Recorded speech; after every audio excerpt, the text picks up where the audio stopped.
मेरी नई नई शादी हुई थी और मेरे ससुरे का घर रोड के बीच में आ रहा था। तो रामटेक में वो रोड बन रहा था, तो मेरे पत्नी को बिना बताए सासरे के घर पर बुलडोजर चला दिया था और वो रोड उखाड़ दिया था।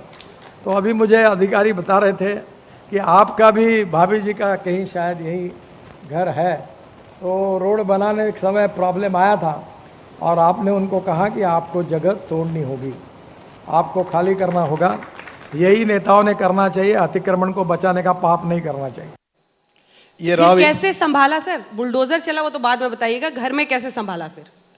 नहीं, पहली बात तो ऐसी है कि मैंने जो रोड जो घर आते थे, एक नहीं, रामटेक एक नागपुर से तालुका प्लेस है, वहाँ मेरे पत्नी के जो पिताजी थे वो डॉक्टर थे, तो वो रोड वाइंडिंग का काम हुआ। तो राधा करके अभी दिल्ली में है, IAS ऑफिसर है, तो वो उनकी पहली अपॉइंटमेंट थी, SDO बनी थी वहाँ। अभी वो सेक्रेटरी लेवल पर भारत सरकार में आई है। तो मैंने कहा, मैं PW मिनिस्टर था, मैंने कहा ये रोड पूरा पूरा रोड का ये करो। अच्छा, आप ही का ऑर्डर था? हाँ, मेरा ऑर्डर था। तो उसने कहा कि सर ये भाभी जी के पिताजी का भी घर इसमें आपको भी पता होगा कौन सा? हाँ, मुझे पता था। तो मैंने उनको कहा किसका घर आता है ये मैं नहीं पूछ रहा हूँ, चुने की रेशा डालो, भाजपा हो, कांग्रेस हो, सेना हो, कोई भी हो, किसी का भी घर हो, तोड़वा दो, लगाओ बुलडोजर और रोड का काम तुरंत करो। तो मैंने इसलिए ये बात कही कि राव इंद्रजीत सिंह का, अब ये जो हमारा सोना से जो दिल्ली मुंबई एक्सप्रेस हाईवे, उसको जाने के लिए एक बड़ा फ्लाईओवर पर रोड बन रहा है, बहुत बड़ा बन रहा है। तो उसमें इंद्रजीत सिंह के भी ससुरे का मकान था, प्रॉपर्टी थी। तब मुझे हमारे मेंबर ने बताया कि साहब ने सहयोग किया, उनको समझाया और फिर वो तोड़कर रोड बड़ा बना। तो मैंने वो बात का उल्लेख, जब मैं वहाँ गया था सोना, तो उसका ये उल्लेख। घर में कैसे संभाला सर? अब घर में तो नाराजियाँ हुई।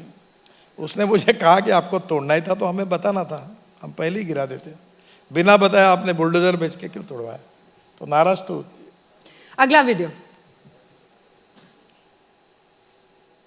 जो कॉन्ट्रैक्टर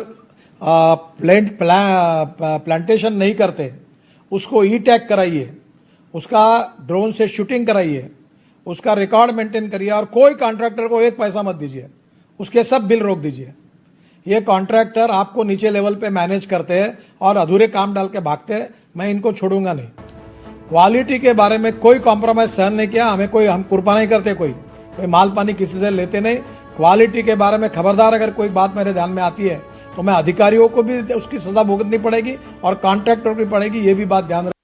गडकरी जी को गुस्सा क्यों आता है? आजकल कई बार देखते हैं, कभी कभी आप हमेशा ऐसे हंसते रहते हैं, कभी कभी गुस्से में आ जाते हैं, क्यों गुस्सा आया? ये गुस्सा नहीं है, आपको भी आएगा। ये जो कॉन्ट्रैक्ट होता है उसमें पेड़ लगाने की भी कीमत होती है, और जब बड़े बड़े रोड बनते हैं तो झाड़ ही नहीं लगते। अभी मैंने कहा कि 3 मीटर का ही पेड़ लगेगा, उसका E-टैगिंग होगा और हर कॉन्ट्रैक्टर के पेड़ का हिसाब यहाँ NHAI के ऑफिस में लगेगा। अगर पेड़ नहीं लगाएंगे तो इनके पैसे नहीं देना। मैंने क्या गलत कहा? अब मैंने ये, और आपको मिला नहीं वीडियो, और एक कहा था, उसका शब्दशः अर्थ मत लो। मैंने कहा ये रोड, ब्रिजेस, टनल्स ये मेरे देश की संपत्ति है, भारतीय जनता की संपत्ति है, और अगर इसका क्वालिटी खराब करोगे तो याद रखना, तुम्हारे से पैसे नहीं लिए मैंने कि जिससे कारण मैं चुप बैठूंगा, तुमको बुलडोजर के नीचे डाल दूंगा अगर रोड खराब करोगे तो ये भाव ये था कि मेरे देश में जो काम होना चाहिए वो क्वालिटी अच्छी होनी चाहिए, उसमें बेईमानी नहीं होनी चाहिए, भ्रष्टाचार नहीं होना चाहिए।